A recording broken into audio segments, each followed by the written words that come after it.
Hello everyone, today I am here to do another mashup review. If you don't know, on my channel already, I do mashup reviews where I take 3 books and I try to pair them with the same genre, their 3 recent reads, and talk about them for you all in one video.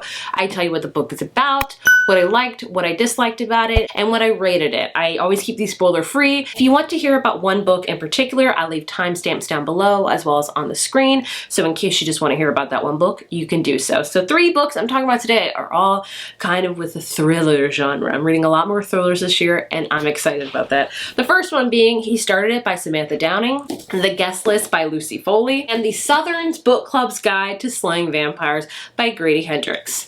Let's get started. So the first book I want to talk about is He Started It. So I do want to apologize right now in advance for this.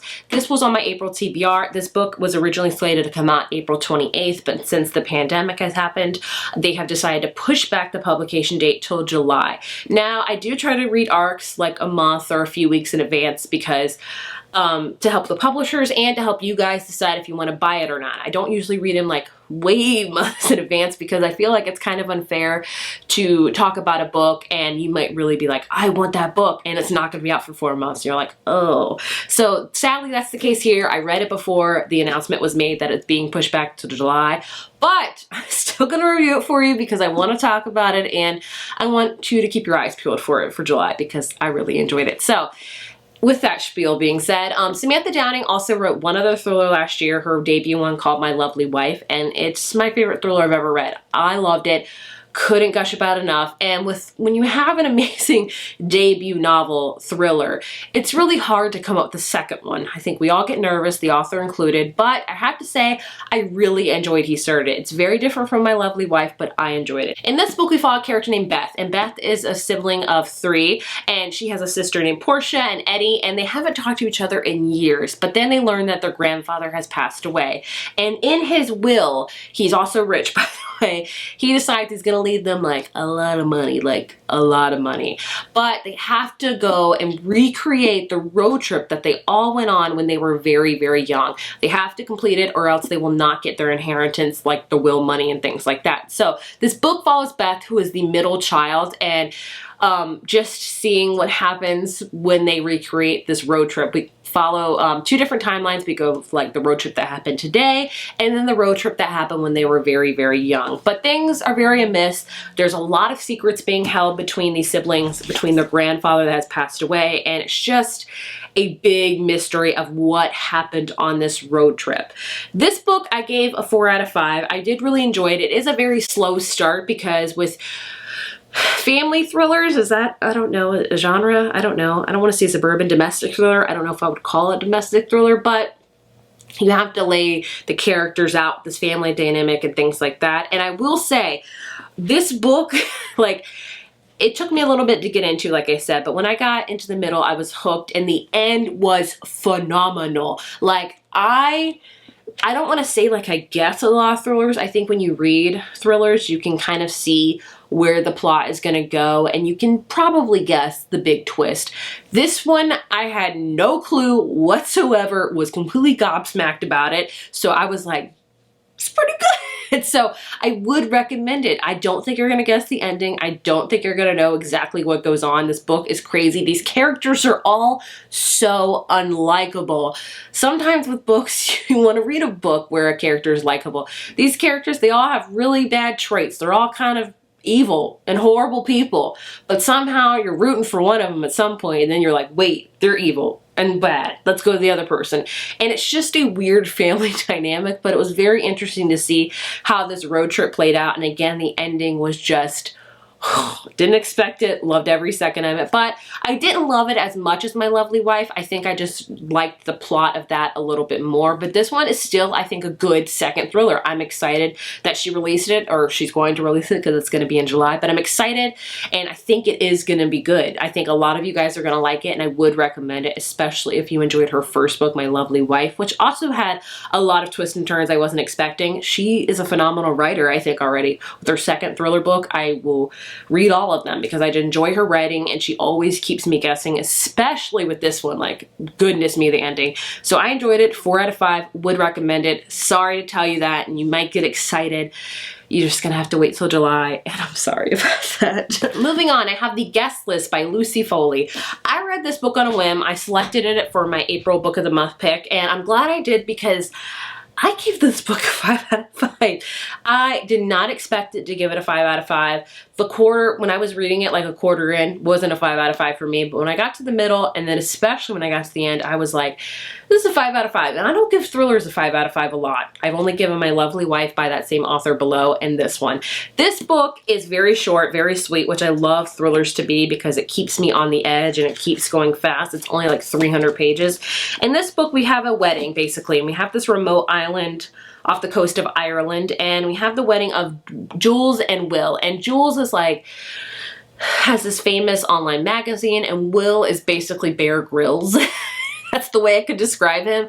He's got like this survival show where they drop him off of nowhere and he has to find his way back, aka Bear Grylls. If you don't know who he is, here he is. He also does the same kind of thing. So it's a big wedding. We follow a whole bunch of characters that come to this wedding. We follow the best man. We follow the +1. We follow the sister of the bride. We follow the wedding planner. We follow, like, I want to say 6 or 7 people, a good amount of people. And the tagline says, everyone on the island has a secret, everyone has a motive, and someone won't leave this wedding alive. So in the beginning of this book, you know that a murder's happened. You don't know who died and who did it. And I love when books start off with that premise because you're already like trying to figure it out, trying to put the players in your mind. It's like a game of Clue. You know, Miss Plum did it in the library with a candlestick. There were 3 more murders. So let's consider each murder 1 by 1. This one, again, it started off really slow. We follow a slew of main characters, so that kind of gets me. I like that, but then I'm like, oh, these characters, again, they're all unlikable, if you will. They all have some good features, but they're all kind of horrible people. So it started off slow, but then by the middle, it got really interesting. And then by the end, this is the second thriller I read in a row where the ending completely confounded me. I was like, what? The author did, I think, such an amazing job of tying everything together. That's all I can say. I don't want to spoil it for you, but the way she crafted the ending and the big mystery, I thought was superb. It was just, I didn't see any of it coming. I saw one of the many twists coming, and I think a lot of us will, but I don't think we'll see the other ones coming. But I had to give it a 5 out of 5 just for that, because it was like I didn't expect it whatsoever. And then by the end, like by the middle, I was just constantly thinking about this book, like, oh, did the best man maybe have motives? And then what about the sister? What about the +1? And it's just, everyone has all these secrets and animosities towards each other, and it's just gripping as mess. And the ending was just, I think a lot of people give this a 5 out of 5, and the ending, I think, is a huge proponent of that because the ending was just amazing. I know Lucy Foley has written maybe a few other books. Best believe I'm going to buy them because I love the way this book was. It was short and sweet and to the point. It kept me guessing. The ending left me like, what? And I would highly recommend this. Definitely one of my favorite thrillers I've ever read. Sure, just the ending. If you've read this and if you guess the ending, all of it, that's amazing. Wow to you. And if you've read this and you haven't guessed the ending, was it an amazing ending as I'm saying it is? Because I thought it was. The last book I want to talk about is the Southern Book Club's Guide to Slaying Vampires by Grady Hendrix. Such a long title. This one is more on the horror genre, but I still would put it as a big mystery. So this book is set in the 90s. It follows a woman named Patricia, and she's in this book club, and they're in Charleston, South Carolina, and they're in this neighborhood that's like a really good neighborhood. You know, the kids go out, the moms are all friends, da-da-da-da, everything's nice and hunky-dory, and she's part of this book club. And then one day, this new man moves to their town and moves to, more specifically, their neighborhood, and they're like, oh, he's very intriguing and outsider. And of course, they welcome him in with open arms, but Patricia thinks maybe this man is not what he seems. Maybe he's hiding a much darker and a much more sinister secret. Have a bank account or ID, and Patricia's mother-in-law insists that she knew him when she was a girl, an impossibility. When the children on the other side of town go missing, the deaths are written off by the local police. Patricia believes the reason to believe that James Harris, which is the guy that just moved here, is more Bundy than Beatnik, Ted Bundy. But once she and the book club members investigate further, the true monster emerges, and he's far more terrifying than any serial killer they've ever read about. So it's no secret. I'm pretty certain you can surmise by the title that maybe the guy is a vampire. And this book is definitely very scary. It's the first horror book I've ever read. I don't read horror because I get scared like insanely easy. But when I hear about vampires, my heart just like is immediately drawn to it. And I'm like, I have to read it. I have to know more about it. Please tell me all. Overall, I gave this book a 4 out of 5. I really enjoyed it. It's my first Grady Hendrix novel and I want to read more from him.